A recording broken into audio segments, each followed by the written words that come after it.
हे guys, good morning. So ये वाले video में will be talking about a very critical topic. ठीक है, तो आप में से बहुत लोगों का ये सवाल है कि अभी ये जो रेट कट्स हो रहा है, जैसे पिछले वीक को ही आई गेस यूएस फेड ने 50 बेसिस पॉइंट का रेट कट किया।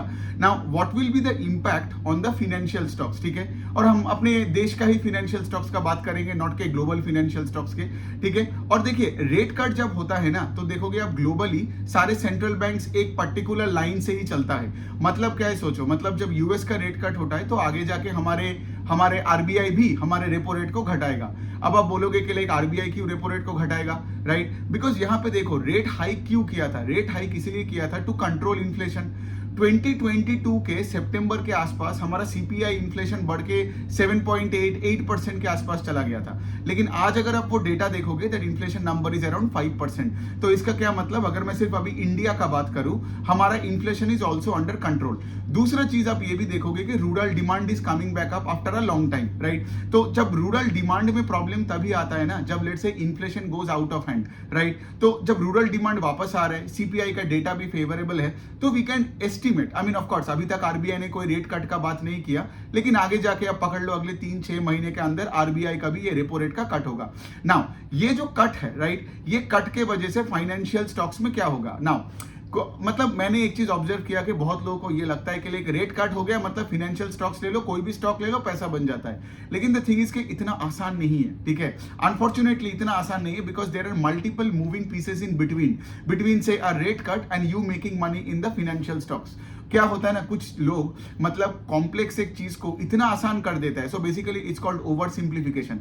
So over simplification is also a problem, right? जैसे फॉर एग्जाम्पल ज्यादा कॉम्प्लिकेट करोगे तो वो भी प्रॉब्लम है, और ज्यादा सिंप्लीफाई करोगे कोई चीज में तो वो भी प्रॉब्लमेटिक हो सकता है।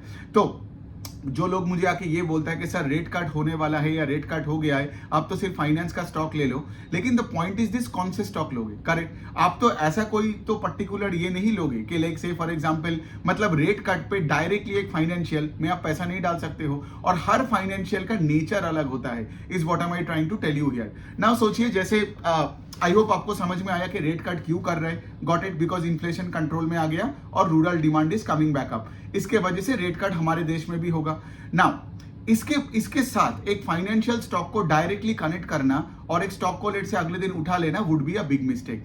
यहां पे हमें देखना पड़ेगा वही वाला कॉन्सेप्ट कि हमें इंडिविजुअली देखना पड़ेगा फाइनेंशियल कंपनीज में हो क्या रहा है। अब सोचो, अगर आप एक फाइनेंशियल हो, ठीक है, अब सोचो रेट कट में क्या हो सकता है। मतलब अगर मैं थोड़ा सरफेस लेवल का यहां पे थोड़ा बात करूं बिफोर गोइंग इनटू डेप्थ, ठीक है, जब लेट से फॉर एग्जांपल रेट कट होगा, जब रेट कट होगा इसका क्या मतलब, इसका मतलब बैंक्स में जो सेविंग्स एंड जो करंट अकाउंट में जो पैसे डालते थे, राइट, वो ज्यादा अट्रैक्टिव बनेगा। ये जो कासा फ्रेंचाइज होता है फाइनेंशियल्स का, राइट, बिकॉज जब रेट हाइक हुआ था तो सारे बैंक्स को पैसा उठाना पड़ रहा था एट अ हायर कॉस्ट, है ना? तो इसीलिए तो आप देखोगे term deposit was more attractive then से कासा। इसीलिए सारे financials, if you track financials, if you had like track financial in the last 2.5 years, you would have seen सारे फाइनेंशियल्स का Kasa percentage to total deposit was coming down, है ना? क्यों? Because customers क्या कर रहा थे, इंक्रीमेंटली अपने पैसे को लेके टर्म डिपॉजिट कर रहा है। बहुत कस्टमर्स ने क्या किया, सेविंग से पैसा कुछ उठा के वो टर्म डिपॉजिट करवा दिया। मत क्यों? Because term deposit was more attractive, right, in a high interest rate environment. तो बेसिकली अब देखिए, ये तो बैंक्स का प्रॉफिटेबिलिटी के लिए खराब है ना, लॉजिकली सोचो, right? Because CASA is basically banks पैसा उठाता है एट लिटरली नो कॉस्ट, क्योंकि करंट अकाउंट में इंटरेस्ट नहीं होता है, सेविंग्स अकाउंट में कितना ही मिलता है, 2-3-4% मिलता है। आप भी देखे होंगे आपका जो सेविंग्स अकाउंट है उसमें क्या ही मिलता है, इंटरेस्ट। तो बेसिकली जब रेट हाइक होता है, so the CASA percentage to total deposit come down. मतलब क्या, बैंक्स को यहाँ पे अपना बिजनेस चलाने के लिए, क्योंकि देखो पैसा तो बैंक्स को उठाना ही पड़ेगा, पैसा नहीं ज्यादा उठाया तो फिर लेंड क्या करेगा, तो फिर लोन बुक का उस तरफ से ग्रोथ नहीं आएगा, है ना? तो पैसा तो उठाना ही पड़ा। तो इसी वजह से क्या हुआ, सारे बैंक्स का यहाँ पे प्रॉफिटेबिलिटी में प्रॉब्लम्स आया।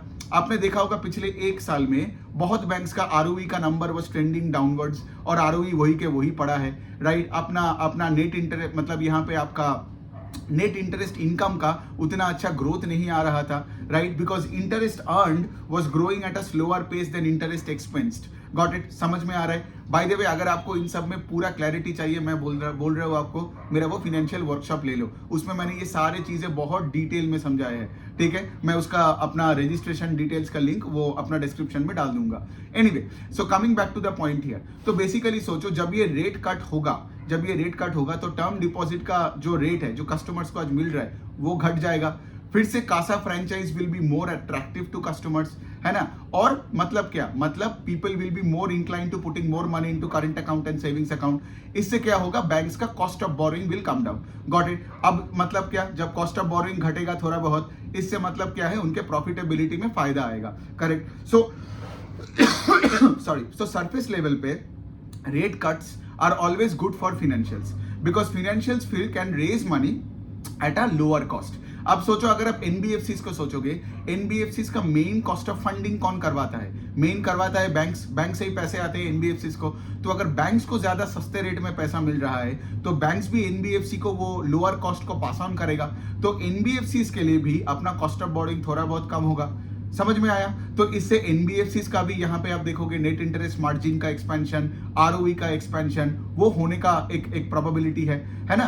तो यही होता है सरफेस लेवल में, मतलब से फॉर एग्जांपल अगर रेट कट होगा तो फिनेंशियल्स में ये एडवांटेजियस होगा, ठीक है? अब यहाँ पे दो चीज आपको देखना पड़ेगा, बैंक्स और एनबीएफसीज में। आप मुझे बताओ लॉजिकली कि यहाँ पे ज्यादा vulnerable customer, semi urban to rural level के कस्टमर्स में कौन लेंड करते हैं? ज्यादा एनबीएफसीज करते हैं। तो अगर आप semi urban and rural areas में, बिकॉज ये भी बहुत लोग सवाल पूछता है कि रेट कट के बाद बैंक्स और एनबीएफसीज में किसको ज्यादा फायदा होगा रेट कट में, तो ये लॉजिक ध्यान से सुनो। तो semi urban and rural areas में आप देखोगे ये सारे gold financing companies, affordable housing finance companies, micro finance companies उसी मतलब जॉनर में है। Got it? जबकि बैंक्स लेट से फॉर एग्जांपल आज आप देखोगे शहरों में है, गांव में भी है, लेकिन शहरों में ज्यादा है, टायर 1 टायर 2 सिटीज में ज्यादा है, राइट? और बैंक्स का उतना स्प्रेड नहीं है इन लेट से village level areas. Now the point is very simple here, ठीक है? देखिए, जब रेट हाइक हुआ था, आपने ऑब्जर्व किए होंगे कि बैंक्स का प्रॉफिटेबिलिटी का ग्रोथ में ज्यादा इफेक्ट आया, एनबीएफसीज का नहीं आया। क्यों नहीं हुआ था एनबीएफसीज का? बिकॉज एनबीएफसीज का जो कस्टमर्स है, they are not that rate sensitive जो बैंक्स के कस्टमर्स है। Got it? बैंक्स का सोचो ना, से फॉर एग्जांपल आज अगर आप आईसीआईसीआई बैंक के से फॉर एग्जांपल होम लोन का बुक देखोगे, अब आईसीआईसीआई बैंक लेट से आज मुंबई में, बेंगलुरु में, मतलब लेट से मतलब एकदम अपर क्लास लोगों को लेट से होम लोन्स देते हैं। तो वहां पे जो कस्टमर्स है, उनका अच्छा सैलरी है, अच्छा बिजनेस है, अच्छा बैकग्राउंड है, so they would always give ICICI bank का लोअर यील्ड, है ना? तो मतलब क्या, जब यहाँ पे कॉस्ट ऑफ बोरोइंग बढ़ गया था आईसीआईसीआई बैंक, मैं सिर्फ एग्जांपल एक आईसीआईसीआई बैंक बोला, कोई भी एचडीएफसी या एक्सिस, कोटक, ये भी आप ले सकते हो। तो यहाँ पे क्या हुआ, यहाँ पे मार्जिन एक्सपेंशन मतलब नहीं हुआ।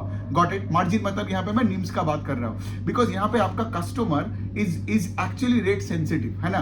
बिकॉज आपका कस्टमर का बैकग्राउंड अच्छा है। It's like giving out money to a good corporate, है ना? जैसे टाटा टाइप के कॉर्पोरेट को दोगे जिसका क्लीन इतना बैलेंस शीट है, सब कुछ ठीक है, तो वहां पे तो आपको हाई रेट ऑफ इंटरेस्ट नहीं मिलेगा ना।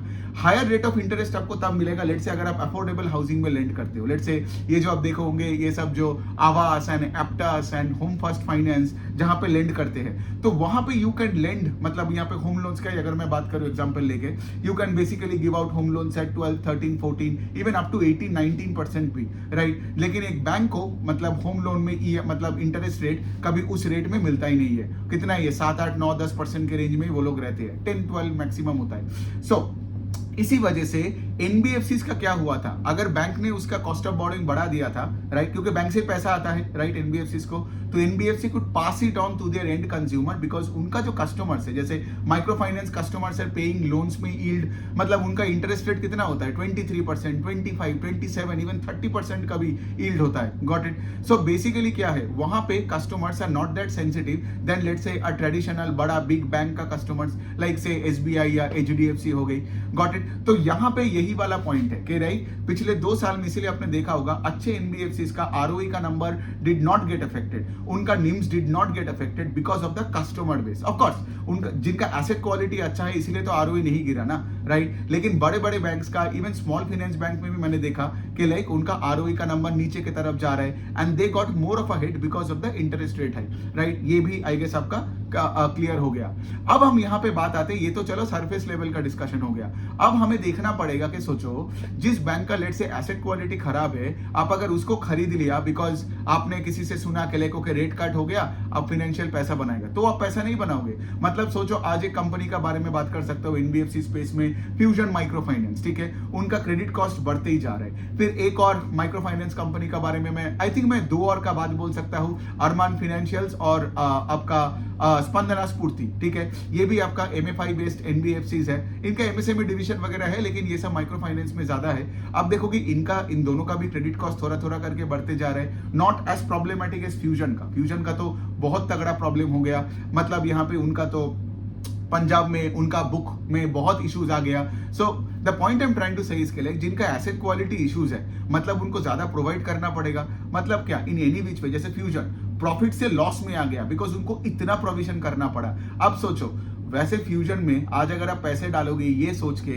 कि भाई इंटरेस्ट रेट घट रहा है चलो ले लो, राइट, मतलब समझ में आ रहा है आपको कि आपको थोड़ा डेप्थ में जाके देखना पड़ेगा कि कौन से फाइनेंशियल आप ले रहे हो, because at the end of the day you are not buying a basket, you are buying an individual stock. Arman का भी वही चीज है, मैनेजमेंट को समझ नहीं आ रहा है क्रेडिट कॉस्ट क्यों बढ़ते जा रहे हैं, पिछले 3-4 क्वार्टर से धीरे धीरे करके the number is going up, right, तो उनका भी प्रॉफिटेबिलिटी अफेक्ट हो रहा है, प्रॉफिटेबिलिटी ग्रोथ का बात कर रहा हूं मैं। और फिर स्पंदना का भी वही वाला सीन है। तो अगर आप, तो ये तीनों एग्जाम्पल, एक और एग्जाम्पल मैं अगर बैंकिंग के दुनिया का बता दूं तो IDFC first bank is a good example. IDFC first bank का उनका जो तमिलनाडु में जो माइक्रो फाइनेंस का जो बुक है वो मतलब मोस्टली तमिलनाडु बेस्ड है, और वहां पे फ्लड वर्ड की वजह से क्या हुआ, उनको ज्यादा प्रोविजन करना पड़ा, और मैनेजमेंट ने कॉन कॉल में यही बोल दिया कि इस साल का जो प्रॉफिट्स होगा FY25 दिस फिस्कल ईयर का, उसका कोई ग्रोथ नहीं होगा ओवर द लास्ट फिस्कल में। मतलब आईडीएफसी फर्स्ट बैंक यही बता रहे कि हमको प्रोविजन ज्यादा करना पड़ा, इसके वजह से प्रॉफिटेबिलिटी आरओई में ग्रोथ नहीं मिलेगा। अब सोचो उसमें रेट कट में क्या ही ज्यादा फायदा मिलेगा जब लेट से आपका पहले एसेट बुक को इंप्रूव करनी है। ऑल्दो आईडीएफसी, अरमान और स्पंदना स्फूर्ति में उतना प्रॉब्लम नहीं है, सब बहुत बड़ा प्रॉब्लम है आपका क्या बोलते हैं उसका, उस कंपनी का फ्यूजन माइक्रो फाइनेंस का। वो तो मतलब आई गेस वो अगले कुछ क्वार्टर्स में भी वो तगड़ा लॉसेस नंबर दिखाएगा, एंड इट्स मतलब उनके लिए तो अभी तो दिल्ली बहुत दूर हो गया है। सो एक और कंपनी के बारे में बात कर सकता हूं मैं, बंधन बैंक के बारे में देख लो। बंधन बैंक पिछले इतने सालों से रेट कट कितना हुआ, कितना रेट हाइक हुआ, जो भी हुआ, उनका एसेट क्वालिटी खराब हुआ, पिछले 4-5 साल से खराब होता गया, कोविड, फिर उसके बाद आसाम का फ्लड एंड एवरीथिंग, अब देखो वो स्टॉक कहां से कहां चला गया। So the point I am trying to say इसके लिए you guys have to be specific, ठीक है, you guys can not make a generic statement. देखो ऑलरेडी मैंने समझा दिया, मैं ये नहीं बोल रहा हूं कि रेट कट से फाइनेंशियल्स को फायदा नहीं होगा, लेकिन रेट कट से बुरे फाइनेंशियल्स को कोई फायदा नहीं होगा, बिकॉज उनके घर में इतने सारे रैट्स एंड कॉकरोचेस पड़े हैं, है ना, उनको अपने मतलब से फॉर एग्जांपल जो आज से बैड लोन्स हो गया, वहां पे रिकवरी पे ज्यादा फोकस करना पड़ेगा, राइट, कलेक्शंस पे ज्यादा फोकस करना पड़ेगा।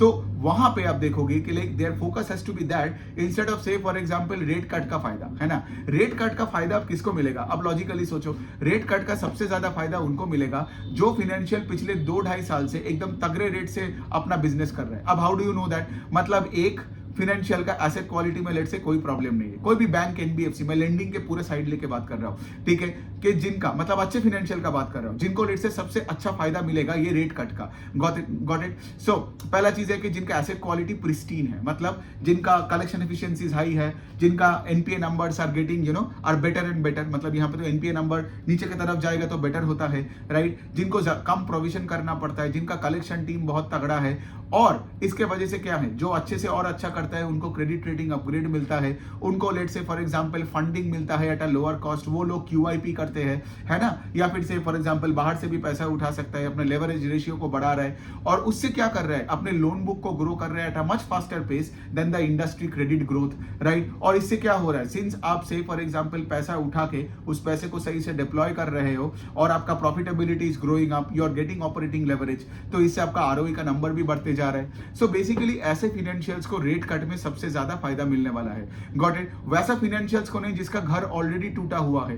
तो फाइनेंशियल्स एक ऐसे जगह है ना, वहां पे आप बोल नहीं सकते हो कि लाइक मैं इसमें पैसा डाल रहा हूं, एक ना एक दिन ये ठीक हो जाएगा, कभी नहीं करना।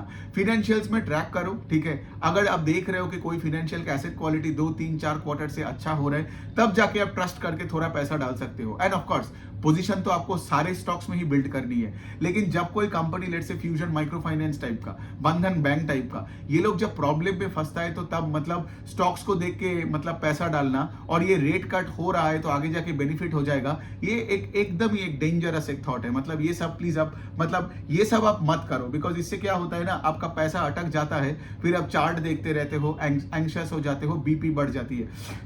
अभी हम बात करते हैं कि लाइक जैसे ये एक पैरामीटर्स हो गया, लाइक मतलब क्यों आप देख रहे हो इस वीडियो में मैं कैसे कर रहा हूं, पहले जेनेरिक लेवल पे, सरफेस लेवल पे पूरा नॉलेज दे दिया, उसके बाद हमने बात किया एसेट क्वालिटी, फिर अब आता है ग्रोथ एंड प्रॉफिटेबिलिटी। सोचो आपका एसेट क्वालिटी ठीक है, लेकिन आपका ग्रोथ एंड प्रॉफिटेबिलिटी का उतना कुछ नहीं है, ठीक है, मतलब से आप अपने लोन बुक को ग्रो नहीं कर पा रहे हो एट अ फास्ट पेस, ठीक है, तो इसका क्या मतलब, एसेट क्वालिटी ठीक है मतलब स्टॉक नीचे नहीं जाएगा, लेकिन अगर ग्रोथ नहीं है बिजनेस में, मतलब लोन बुक का ग्रोथ नहीं हो रहा है, आरओई एक्सपेंशन नहीं हो रहा है, मार्जिन्स लेट से मतलब कॉम्प्रेस्ड रह रहे, तो यहां पे आप देखोगे वो स्टॉक वही के वही पड़ा रहता है। जैसे एक वेरी गुड एग्जांपल इज सबका मनपसंद आपका एचडीएफसी बैंक है ना, बिकॉज एचडीएफसी बैंक मर्जर के बाद अगर आप देखोगे उनका जो मर्ज लोन बुक है वो पिछले 2 3 क्वार्टर से भी क्यू लेवल पे देखोगे उतना ग्रोथ नहीं है, और मैनेजमेंट तो भाई अभी कॉन कॉल में आके पहले ही बता देता है कि हमें गाइडेंस के बारे में पूछो ही मत, और ये तभी मैनेजमेंट बोल सकता है ना कि जब उनको पता है कि लाइक कोई गाइडेंस के बारे में बाद में पूछेगा, हम जवाब नहीं दे पाएंगे, it will be kind of an embarrassing situation.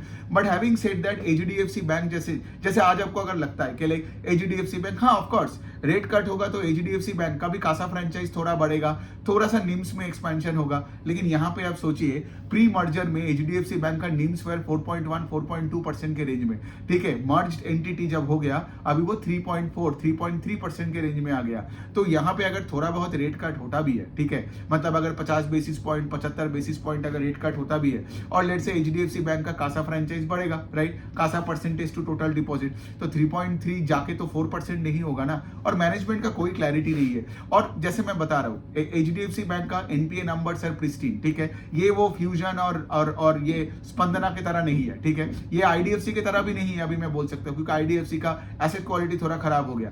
But having said that HDFC bank में अगर ग्रोथ या प्रॉफिटेबिलिटी में अगर इश्यूज है तो उसका स्टॉक ऊपर नहीं जाएगा। Sorry, so my point is very simple here, आपको इस लेवल में आके कंपनी को ट्रैक करते रहना है, रेदर देन एकदम सुपरफिशियल लेवल में बैठ के यू कैनॉट से कि लाइक जस्ट रेट कट होगा तो कोई भी फाइनेंशियल आप उठा लो। तो देखो मैंने यहाँ पे बहुत सारे एग्जांपल्स लेके बात किया, right, the good the bad the ugly. अगर मैं कुछ गुड के बारे में बात करूं तो यहाँ पे आप से फॉर एग्जांपल एक तो नाम ही बताता हूं, और देखिए कोई रिकमेंडेशन की तरह मत लीजिए, but I have seen businesses like एक आपका एक एमएसएमई एक लेंडर है एसबीएफसी फाइनेंस करके, उसको आप एक देख सकते हो, 100% सिक्योर्ड एमएसएमई लेंडर है। आप देखोगे उनका एसेट क्वालिटी एकदम सही दिशा में जा रहा है, loan book is growing at 35-36% के आसपास, मैनेजमेंट बहुत बुलिश है, गाइडेंस बहुत उनका सही है, राइट, और मतलब उनका आई गेस मैनेजमेंट का गाइडेंस भी है to grow the book between 5 and 7% every quarter on quarter. Now they can say that every quarter on quarter में ग्रोथ आएगी बिकॉज उनका बिजनेस ही बहुत छोटा है, ठीक है। अफोर्डेबल हाउसिंग में you can look at businesses like home first finance को देख सकते हो, इंडिया शेल्टर को देख सकते हो, because they are growing the book at a much faster pace, 30-35% से, ये जो 2-3 नाम बोला, they are growing at a much faster pace and their asset quality is improving and their ROE is trending upwards, ठीक है। आप देखोगे ऐसे कंपनीज ही क्यूआईपी करते हैं या आगे जाके करेंगे, ठीक है, मतलब ऐसे कंपनीज क्यूआईपी, और क्यूआईपी इसीलिए करते हैं बिकॉज फंड्स तो आपको चाहिए ना, बिकॉज अगर आपका आरओई का नंबर देखो, बहुत लोग क्या करते हैं ना, मतलब जिनका लेट से फॉर एग्जांपल अगेन मैं उनको सुपरफिशियल नॉलेज का लोग बोलता हूं कि कोई नाम सुन लिया यूट्यूब में, मैंने लिखा नाम लिखा, एकदम स्क्रीनर में गया और आरओई के एकदम एक नंबर देख लिया और फिर मेरे को अटैक मार दिया, अरे इसका तो आरओई 14% है, 12% है। आरओई का नंबर कहां है दैट डजंट मैटर, आपको बिजनेस को ट्रैक करके देखना पड़ेगा कि आरओई का नंबर किस दिशा में जा रहा है। अंडरस्टैंड दिस, बिकॉज जब भी लेट से कोई कंपनी लेट से लिस्ट होता है, इसका क्या मतलब, उसने अपने इक्विटी बेस को डाइल्यूट किया, तो रिटर्न ऑन इक्विटी में the equity base goes up, so आपका आरओई का number comes down after the IPO, got it. तो वो उसके बाद आपको देखना पड़ेगा कि क्या वो पैसे को लेके अगर कंपनी ने सही से डिप्लॉय किया, राइट, और अपने एसेट क्वालिटी को मेंटेन किया, तो अपना आरओई का नंबर बढ़ता जाएगा। इसीलिए सिर्फ स्क्रीनर में जाके एक स्टैटिक नंबर देखने से कोई फायदा नहीं होता है, आपको इस तरीके से देखना पड़ेगा।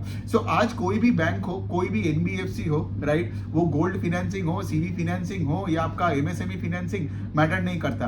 तो रेट कट के साथ सबसे ज्यादा फायदा उनको ही मिलने वाला है जो लेट से for example are well behaved and जिनका कोई प्रॉब्लम नहीं है। लेकिन अगर आप ये प्रॉब्लमेटिक देखो, प्रॉब्लमेटिक मतलब मैं बोल रहा हूं कि एज पर Q1 के बाद जो अभी का करंट सिचुएशन है, मैं ये भी नहीं बोल रहा हूं कि आईडीएफसी परमानेंटली खराब है, बंधन परमानेंटली खराब है, फ्यूजन परमानेंटली खराब। ये थॉट भी गलत है। क्यों? बिकॉज आगे जाके अगर लेट से इन सब का प्रोविजन सही से किया, फिर आगे जाके इनका कलेक्शन सब सही हो गया, क्योंकि आईडीएफसी का मैनेजमेंट वैद्यनाथन जी ने भी वही बोला कि ये जो तमिलनाडु में ये जो प्रॉब्लम है ये एक वन ऑफ इंसिडेंट था फ्लड के वजह से, आगे जाके ये प्रॉब्लम रहेगा नहीं। तो आगे जाके आपको ट्रैक करना पड़ेगा। जिस दिन आप देखोगे आईडीएफसी का प्रॉफिटेबिलिटी का ग्रोथ आ जाएगा, क्योंकि बाकी उनका बुक में कोई प्रॉब्लम नहीं है। And I think the micro finance book जिसमें उनका एक्चुअली प्रॉब्लम हुआ is 6-7% of the entire book, है ना। बाकी जो उनका बुक है 93% ऑफ द बुक, जिसमें कॉर्पोरेट, आपका होलसेल लेंडिंग बुक, फिर आपका रिटेल लेंडिंग बुक, ठीक है, उसमें कोई प्रॉब्लम नहीं। होम लोन का बुक में कोई प्रॉब्लम नहीं है। तो आपको ट्रैक करना पड़ेगा। और कोई भी, जैसे मैंने अभी बोला, क्या एसबीएफसी और क्या नाम लिया मैंने दूसरा, होम फर्स्ट और इंडिया शेल्टर, आप एप्टस को भी देख सकते हो, राइट। ये सारे कंपनीज आज अच्छे हैं, राइट, लेकिन आगे जाके ये भी बुरे हो सकता है और कोई बुरा कंपनी भी अच्छा हो सकता है। That's why you have to constantly track and build positions accordingly and not build a fixed mentality in your mind के मैं तो चर्न नहीं करता। जो चर्न नहीं करता है ना अपने पोर्टफोलियो, उसको रियलिटी के बारे में कोई आइडिया नहीं है, वो आलसी है, और ना उसको कोई धंधे के बारे में ट्रैक करनी है, ना उसको पढ़ना लिखना है। वो सिर्फ बैठेगा और बैठे ही रहेगा। जैसे आप देख रहे हो, राइट, ये एचडीएफसी बैंक इन्वेस्टर्स का प्रॉब्लम क्या हो रहा है, Asian paints, Berger paints, Pidilite, क्या प्रॉब्लम हुआ इन सब का? बिकॉज ये लोग पढ़ाई लिखाई नहीं करते हैं, ये लोग ट्रैक नहीं करते हैं। इनको लगता है कि they are obliged to make money in the market by buying all this glorified names. इसलिए क्या हुआ, पूरा बुल मार्केट मिस हो गया, बहुत लोगों का मिस हो गया। 10-10 गुना, 20-20 गुना स्टॉक हो गया, और वो वही के वही पड़ा है जो 4 साल पहले था, आज वही के वही है। तो क्या हुआ, आपने ही पूरा मिस किया, है ना, because of your ignorance, right, end of course of your arrogance, कि आप नया चीज नहीं करोगे, और जो आपने 4 साल पहले सोचा था वही आज आपका थॉट है। Any which way, I guess आपको समझ में आ गया कि मेरा इस वीडियो बनाने का पॉइंट क्या था, कि आपको इंडिविजुअली कंपनीज को अल्टीमेटली ट्रैक करना है। यस, अच्छे कंपनीज को rate cut will immensely benefit, और जो बुरे कंपनीज है ना, they have other things, they have other problems. But yeah I guess अगर मैं एंड करूं ऑन अ जनरल नोट कि yes, rate cuts are always good for financial stocks. Rate cuts are always good, I won't use the word stocks, are always good for the financials, क्योंकि financials में क्या होगा, अभी उनका cost of borrowing में जो pressure चल रहा था। एक लास्ट वाला पॉइंट मैं बोल सकता हूं, 2 और फाइनेंशियल का नाम लेके, ठीक है, एक है इक्विटस और एक है एयू स्मॉल फाइनेंस बैंक। इनका मैं इसलिए बोल रहा हूं क्योंकि इनका क्या है, इनका most part of their loan book is fixed in nature, ठीक है। फिक्स्ड मतलब क्या है कि आपका जो कस्टमर को जो आपने पैसा दिया, कस्टमर आपको एक फिक्स्ड रेट में ही पैसा देते रहेगा। आई थिंक एयू और इक्विटस में, आई थिंक इक्विटस का fixed part of the book is 80% of the book, ठीक है, लोन बुक का बात कर रहा हूं, ठीक है, और एयू का I think 65% of the loan book is fixed in nature. अब क्या है, इन दोनों का अगर आप सुने हो ऑन कॉल्स पिछले 1-1.5 साल से, तो उन दोनों ने यही चीज बताया कि जब रेट हाइक होता है, because of the nature of our business, उनका आरओई और उनका मार्जिन धड़ाम से गिर गया। जैसे इक्विटस का भी आई थिंक आरओई का नंबर, नेट इंटरेस्ट मार्जिन का नंबर बता रहा हूं, निम्स पर 9.5%, अभी देखो कि 7.8% में क्यों आ गया, बिकॉज उनका लोन बुक तो फिक्स्ड है, और यहाँ पे कॉस्ट ऑफ बोर्डिंग बढ़ गया, राइट। जब से रेपो रेट बढ़ाया तो उनका भी कॉस्ट ऑफ बोर्डिंग बढ़ गया। लेकिन आगे जाके क्या होगा, आगे जाके इनका बुक तो फिक्स्ड रहेगा। जब ये रेपो रेट से फॉर एग्जांपल घटेगा, राइट, तो इक्विटस का भी यहाँ पे कॉस्ट ऑफ बोरोइंग कम होगा, and on this fixed rate book suddenly आप देखोगे इक्विटस का निम्स का एक्सपेंशन होगा। बट देन अगेन, तो and the same logic lies for AU small finance bank as well. But then again, having said that, इसका मतलब ये नहीं है कि रेट कट हो गया तो भी अंधों की तरह इक्विटस और एयू स्मॉल फाइनेंस बैंक खरीद लूं। मैं क्यों बता रहा हूं, because AU small finance bank 1-1.5 साल पहले, आई थिंक 1 साल पहले ही एक फिनकेयर माइक्रो फाइनेंस को एक्वायर किया, और अब सबको पता है माइक्रो फाइनेंस में कितना प्रॉब्लम चल रहा है। तो सोचो अगर आपने सिर्फ इस लॉजिक पे एयू को खरीद लिया, राइट, लेकिन अगर आगे जाके वो फिनकेयर का बुक में प्रॉब्लम आ गया तो एयू भी फ्यूजन बन सकता है, बना नहीं है, ठीक है। लेकिन मैं यही आपको बोलने का कोशिश कर रहा हूं कि जनरलाइज मत करो, ठीक है। इक्विटस और एयू का बात मैंने अलग से इसीलिए किया बिकॉज उनका एक high percentage of book is in fixed, ठीक है। फिक्स्ड मतलब फिक्स्ड रेट ऑफ इंटरेस्ट में मिलता है, राइट। तो इसलिए इनको बेनिफिट मिल सकता है, और तभी मिलेगा जब इनका एसेट क्वालिटी ठीक है, जब इनका से फॉर एग्जांपल और डिसबर्समेंट में प्रॉब्लम नहीं होता है और कोई इश्यूज नहीं होता है, बिकॉज अगर प्रोविजन को कम रख पाते हैं, क्रेडिट कॉस्ट इनका कम रखते हैं, ठीक है, तब जाके एयू और आपका इक्विटस स्मॉल फाइनेंस बैंक को थोड़ा ज्यादा फायदा मिल सकता है कंपेयर टू से for example the other financials, specially the banks, large and small private banks, जो से फॉर एग्जांपल जिनका बुक लेट से फ्लोटिंग है। बिकॉज फ्लोटिंग बुक में क्या होता था कि आपका निम्स उतना वैरी नहीं किया जितना लेट से एयू और इक्विटस का। सो मैं ये बोल सकता हूं एयू और इक्विटस स्मॉल फाइनेंस बैंक ये दोनों are more cyclical to interest rate changes than say for example the other banks. Got it? तो ये लॉजिक समझ में आ गया आपको। लेकिन अगेन हैविंग सेड दैट, मैं बार बार एक चीज बोलता हूं, इतना भी ओवर सिंप्लीफाई मत कर लेना कि 1 + 1 = 2, इंटरेस्ट रेट घटा तो ये पैसा बनाएगा, स्टॉक बढ़ेगा, ले लो। इतना ओवर सिंप्लीफाई करोगे मतलब यहाँ पे प्रॉब्लम है आप में, ठीक है। सो बहुत सारी चीजें हैं, बिजनेसेस को ट्रैक करना है, कॉन कॉल्स पढ़नी है और ये सारे पैरामीटर्स को देखना है। तो जैसे मैं बता रहा हूँ, ये जो सारी चीज है ना, मैंने अपने वर्कशॉप में पूरा क्लियरली समझाया, 2 दिन लेके 17 आवर्स को लेके पूरा समझाया। तो अगर आपको कोई भी फाइनेंशियल कंपनी को ट्रैक करनी है, स्किल सेट बिल्ड करनी है, सिर्फ मेरा वो वर्कशॉप ले लो, पेन पेपर लेके बैठो, कोई बैकग्राउंड की जरूरत नहीं है। और eight the end of 2 days you will build a skill set for life. और आपको किसी के पास जाना नहीं पड़ेगा कि भाई ये स्टॉक में क्या हो रहा है, उसमें क्या हो रहा है, at least in the financial world. Okay, on that note I hope आपको ये वीडियो अच्छा लगा एंड कुछ भी कोई और क्वेश्चन हुआ तो do let me know. Thank you.